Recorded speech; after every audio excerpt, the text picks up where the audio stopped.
اليوم نتكلم حول الريادي رجل الأعمال والمؤلف روبرت كيوساكي. ولد روبرت كيوساكي بهيلو هاواي في 8 من آفريل سنة 1947.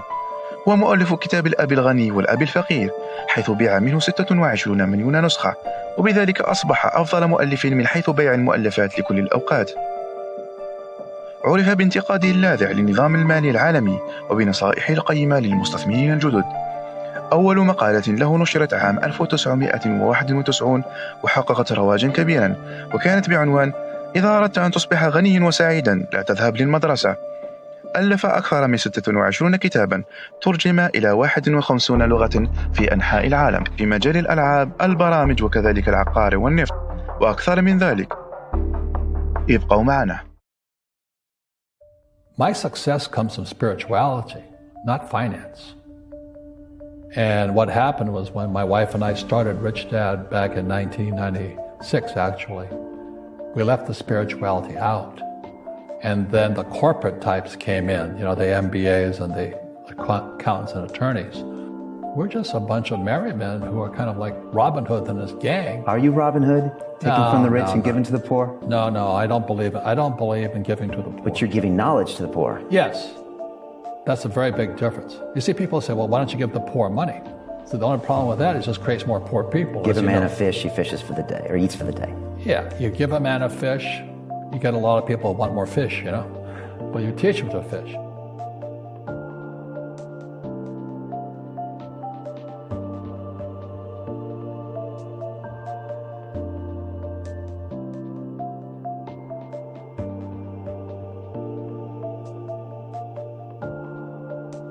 This is the difference is an entrepreneur must know about money, or they're no longer entrepreneurs.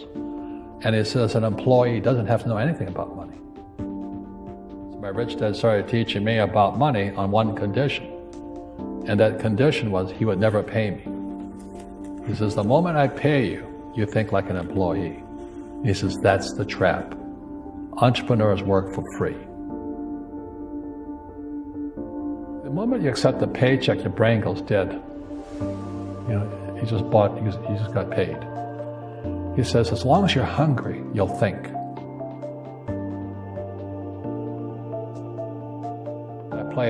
I play Monopoly in real life. I don't need a job. I don't have a retirement. Don't need a retirement.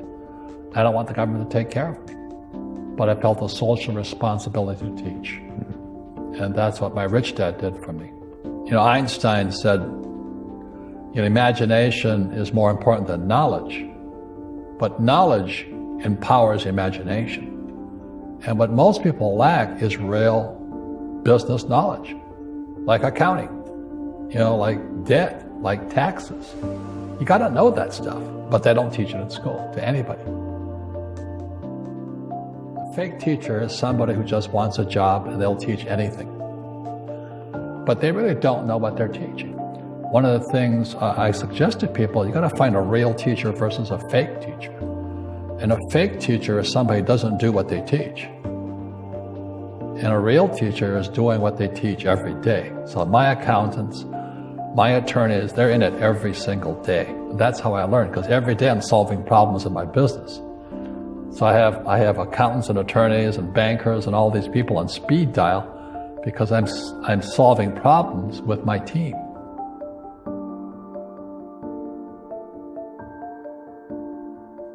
My success comes from spirituality, not finance.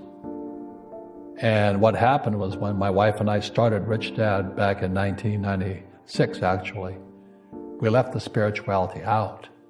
And then the corporate types came in, the MBAs and the accountants and attorneys. And they tried to make it into a business. And I said, no, we're just a bunch of married men who are kind of like Robin Hood and his gang. Are you Robin Hood? Taking from the rich and giving to the poor? No, I don't believe it. I don't believe in giving to the poor. But you're giving knowledge to the poor. Yes. That's a very big difference. You see, people say, well, why don't you give the poor money? So the only problem with that is it just creates more poor people. Give a man a fish, he fishes for the day, or eats for the day. Yeah, you give a man a fish, you get a lot of people who want more fish, But you teach them to fish. Just don't tell people what you know. Right. Keep them poor.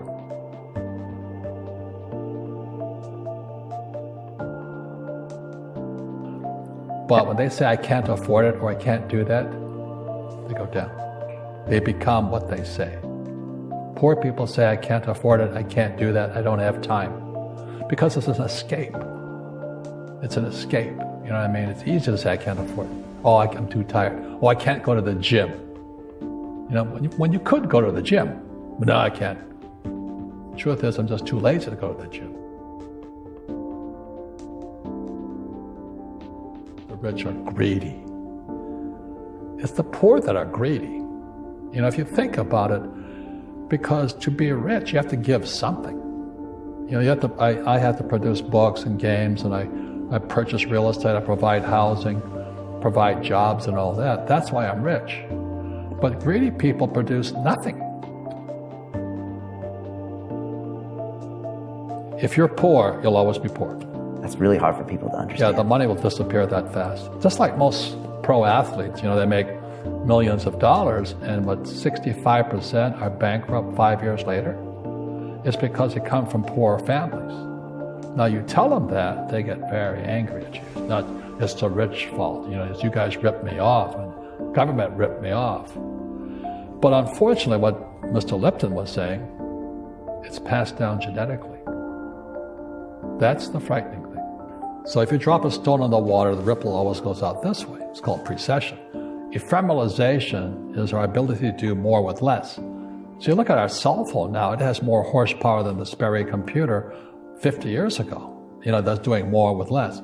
So humans are getting more and more powerful. We have more power to us. Unfortunately, we're not evolved as human beings. You know, it's horrifying. We're more antagonistic, more antisocial. You know, social media is antisocial.